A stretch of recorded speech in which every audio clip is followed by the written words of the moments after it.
सगळ्यांना शुभ दुपार।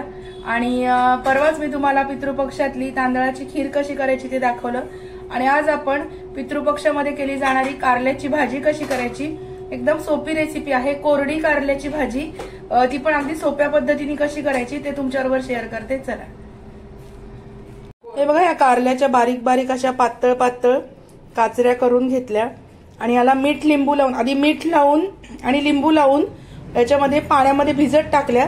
याचा कडसरपणा उतरला आणि मग ते 5-6 पाण्याने ह्या काचऱ्या धुवून स्वच्छ घेतलेल्या आहेत। आणि हे बघा, ह्या कुकरला नाही शिजवून घ्यायच्या, कढईमध्ये पाणी उकळून घ्यायचं आणि मग ह्या काचऱ्या त्याच्यामध्ये टाकायच्या। कारण कुकरमध्ये जर हे काचऱ्या आपण अशा लावल्या तर याचा गाळ होतो आणि याच्यामध्ये उकळत्या पाण्यात जर काचऱ्या उकळल्या तर त्या तशाच्या तशा राहतात, म्हणून ह्या काचऱ्या उकळण्यासाठी पाणी गरम करत ठेवलंय। चला,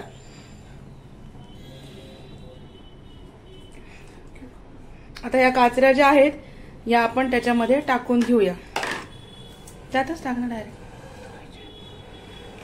एकदा परत धुवून घ्यायच्या, म्हणजे कसं त्याचा कडसरपणा जो आहे ना मीठ लिंबाच्या पाण्याने एकदम छान निघून जातो।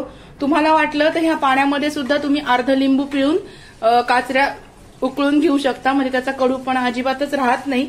त्याच्यामुळे आता ह्या ज्या काचऱ्या आहेत ह्या आपण याच्यामध्ये उकळून घेऊया कढईमध्ये। आणि ह्या पद्धतीने जर भाजी केली तर खूप छान होते आणि ही कशी करायची ते पण तुमच्याबरोबर शेअर करणार। चला, त्या काचऱ्या आता आई धुतीये परत एकदा। पहिल्यांदा 5-6 पाण्याने धुतल्या होत्या, परत एकदा धुवून घेणार, म्हणजे काहीच कडसरपणा हा राहत नाही म्हणून। हे बघा, आणि तसं कारल्याचा जो ओरिजिनल आंगचा जो कडसरपणा आहे हा छान लागतो, पण एकदा धुवून घेतल्या म्हणजे जास्त कडवटपणा जो आहे तो निघून जातो। ह्या काचऱ्या आता उकळत्या पाण्यामध्ये टाकणार आणि छान उकळून घेणार, म्हणजे बटाटा जसा आपण उकळत्या पाण्यात काही वेळा शिजवून घेतो तसं। आणि थोडेसं ह्या काचऱ्या शिजत आल्या की मग त्या आपण काढून घेऊया, छान उकळून घेऊया आणि थोड्याशा मऊ झाल्या की मग काढून घेऊ। आता याच्यामध्ये पण मी सांगितल्याप्रमाणे लिंबू पिळणार। नाही बघा, 1 लिंबू पिळायचं ना, अर्ध लिंबू पिळलं तरी सुद्धा चालतं। आता पुढे भाजी कशी करायची ते पण शेअर करणार तुमच्याबरोबर। चला, हे बघा, अशा पद्धतीने ही कारली उकळून घ्यायची, दिसतंय तुम्हाला? हे बघा, याच्या चकत्या थोड्याशा मऊ होईपर्यंत असं उकळून घ्यायचं पाण्यात, म्हणजे त्या चकत्या अगदी गाळ होत नाही। भाजी कशी करायची ते बघूया। चांगल्या 10 मिनिट उकळू द्यायच्या, म्हणजे त्या जरा मऊ होतात, खूप गाळ होत नाही। या काचऱ्या आता उकळून झालेल्या आहेत, मऊ झाली ही फोड याची, ही जी काचरी आहे याची ही मऊ झालेली आहे। हे बघा, तुटली जातीये, दिसली? तुटली जातीये। आणि आता हे जे आहे ह्यात सगळा कडूपणा याचा उतरला ह्या पाण्यामध्ये उकळून घेतल्यामुळे। आता ह्या ज्या काचऱ्या आहेत ह्या परत स्वच्छ पाण्याने एकदा स्वच्छ धुवून घ्यायच्या 2-3 वेळेस आणि मग भाजी करूया।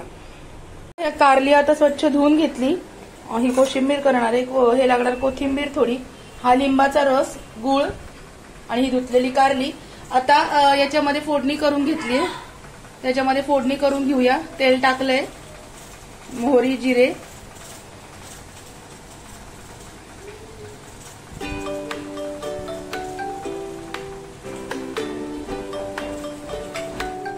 कुकर लावलाय मी एकीकडे, त्याच्या शिट्ट्या होतील।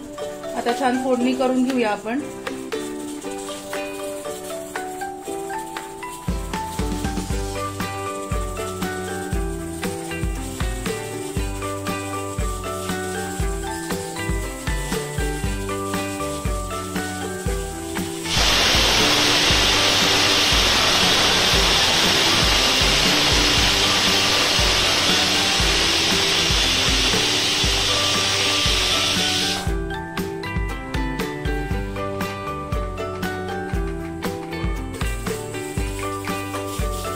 हळद, हिंग याची फोडणी करून घ्यायची चांगली, अशी छान तडका द्यायचा आहे।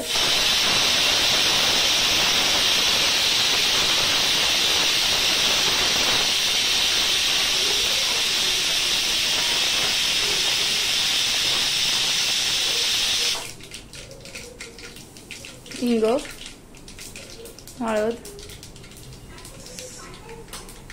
आणि आता ही जी कारली आहेत ना धुतलेली, ही छान टाकायची त्याच्यामध्ये फोडणीला।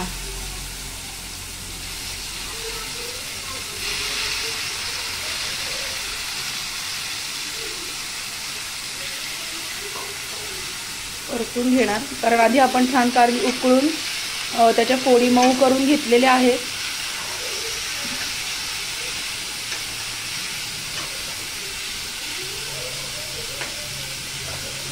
आता याच्यामध्ये काळा मसाला घालायचा. काळा मसाला आपला घरातला जो असतो ठेवणीतला, तो काळा मसाला.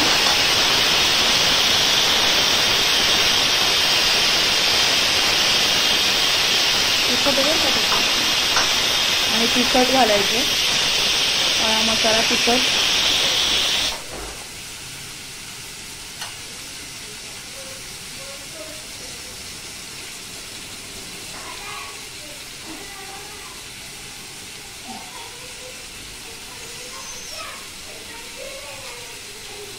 आता याच्यामध्ये मीठ घालणार आहोत. गॅस बंद, कुकर खालचा. आता याच्यात मीठ घातलं आणि हा गूळ जो आहे, ही भाजी जी आहे कारल्याची, ही आमच्याकडे जरा गोडसर आवडते. तुमच्या चॉईसवर आहे. तुम्हाला नसेल गूळ आवडत तर तुम्ही नाही घातला तरी पण चालेल, पण आम्हाला भरपूर गूळ लागतो याच्यामध्ये, म्हणजे चवीनुसार आंबट गोड होईल असं. आणि आंबट गोड होण्यासाठी त्याच्यामध्ये लिंबू पिळायचं असतं. चिंच पण घालतात, पण चिंचानी खूप ऍसिडिटी होते, म्हणून हा लिंबाचा रस घातलाय. साधारणतः 1 लिंबाचा पूर्ण रस याच्यामध्ये घालायचा. आणि हे कारल्याची भाजी छान आता परतून घ्यायची. परतून घेऊया. आणि थोडासा याच्यामध्ये दाण्याचा कूट पण आपल्याला लागणार आहे. हे बघा, थोडा दाण्याचा कूट घालायचा.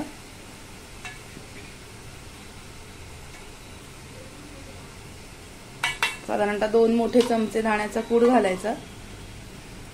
आणि आता हे सगळं आपण घातलंय त्याच्यामध्ये. आणि आता ते छान परतून घ्यायचं. परतून घेऊया. 5 मिनिटात ही भाजी छान शिजेल आणि छान तयार होईल. अगदी अजिबात कडू लागणार नाही, म्हणजे कारल्याचा जो आमचा कडू पण आहे तो थोडासा राहणारच, पण अगदी खूप जहर कडू असं ते लागत नाही. आपण एवढ्या वेळा मीठ आणि लिंबाच्या पाण्याने जर धुवून घेतलं तर.